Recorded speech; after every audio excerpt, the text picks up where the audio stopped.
Dear students, तो कल किसी कारणवश अपन वीडियो नहीं बना सके, तो आज हम जो अपने टेंस से चल रहे थे उसमें पास्ट परफेक्ट कंटीन्यूअस टेंस, जैसा कि नाम के अकॉर्डिंग हमने इसके अंदर वर्ब क्या आती है वो हमने प्रूव करके देखा था। पास्ट परफेक्ट कंटीन्यूअस टेंस मैंने बताया था आपको कि पास्ट में हमेशा सेकंड फॉर्म लगती है। ये देखो, हेड सेकंड फॉर्म होती है ना, has your first form, head second form and head third form. Perfect में मैंने बोला था आपको वर्ब की थर्ड फॉर्म लगती है। ये देखो, बीन, क्योंकि is our first form, was were second form and been third form.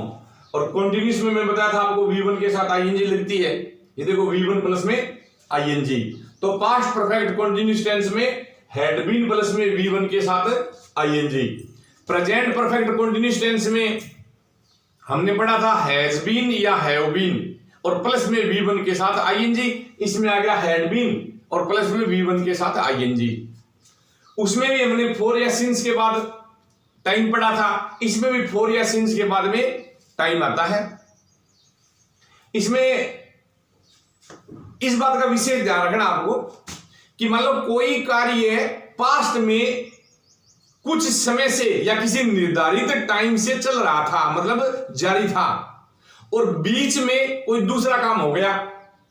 दूसरा काम होने से हो सकता है वो काम वहीं पर बंद हो जाए। तो इसलिए जो काम जारी था, जो चल रहा था, उसको पास्ट परफेक्ट कंटीन्यूअस टेंस में, और जो काम बीच में हुआ उसको सिंपल पास्ट टेंस में। जैसे राधा 2 घंटे से भोजन पका रही थी, राधा 2 घंटे से भोजन पका रही थी, ये हो गया पास्ट परफेक्ट कंटीन्यूअस। यदि ऐसे हो गए राधा भोजन पका रही थी, फिर तो पास्ट कंटीन्यूअस होगा। इसमें अगर 2 घंटे से, इसका मतलब 2 घंटे तो उसने पका लिया था और फिर भी जारी थी, वो पकाने का काम कर रही थी। यानी राधा 2 घंटे से भोजन पका रही थी। जब मेहमान घर आए, मेहमानों के आने का जो काम है वो बीच में हुआ, इसलिए इसको अपन सिंपल पास्ट टेंस में लिख देंगे। तो जैसे राधा सब्जेक्ट 2 घंटे से, टाइम भोजन, ऑब्जेक्ट पका रही थी, मैन वर्ब, मेहमान सब्जेक्ट, घर प्लेस या ऑब्जेक्ट, आए man verb. Radha had been cooking food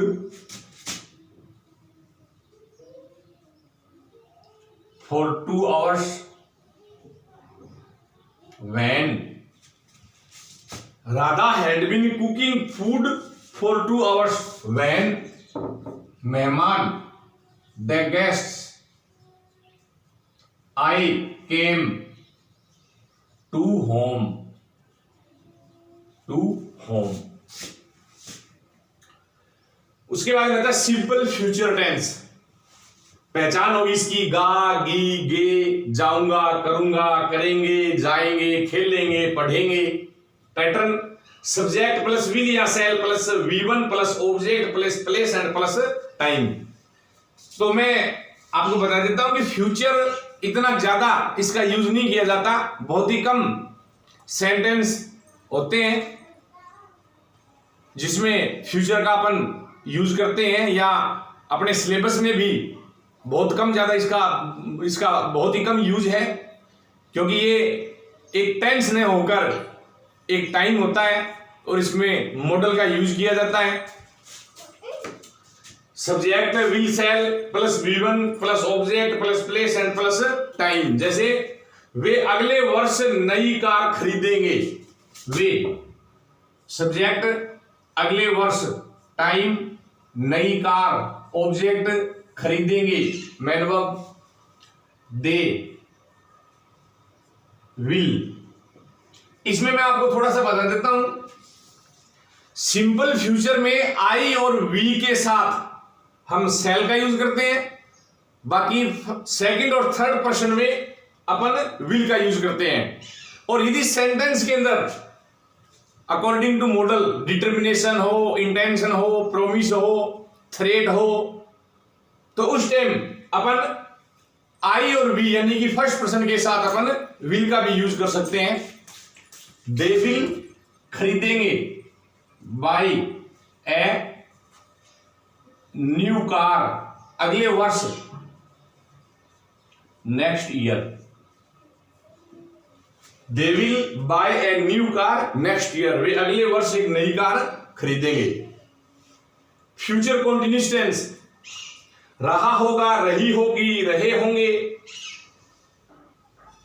रहे होंगे। पैटर्न उस टाइम मैंने आपको बताया था, विल सेल प्लस बी और वर्ब की फर्स्ट फॉर्म के साथ आईएनजी, क्योंकि कंटिन्यूअसली से आईएनजी जरूर आएगा। मॉडल है तो केवल फर्स्ट फॉर्म आनी चाहिए, बट कंटिन्यूअस की वजह से आईएनजी आना भी जरूरी है, इसलिए अपन बीच में क्या लगा देते हैं, बी लगा देते हैं। वे कल इस समय अपने कमरे की सफाई कर रहे होंगे। वे सब्जेक्ट, कल इस समय कंप्लीट टाइम हो गया, अपने कमरे ऑब्जेक्ट हो गया, और सफाई कर रहे होंगे ये मैन वर्ब हो गई। दे विल बी क्लीनिंग, अपना कमरा, देयर रूम, इस समय, एट दिस टाइम, और कल यानी आने वाला कल, tomorrow, tomorrow. They will be cleaning their room at this time. तो इस प्रकार हमने आज perfect, past perfect continuous, simple future and future continuous tense किया है। कल अपन टेंस कंप्लीट करने की कोशिश करेंगे, और फिर उसके अगले दिन अपने ग्रामर से रिलेटेड कोई ऐसा टॉपिक लेंगे जो ऑलरेडी आप पढ़ चुके हो, और या थोड़ा ब्रीफली बताने से आपके इजीली समझ में आ जाएगा। That's all.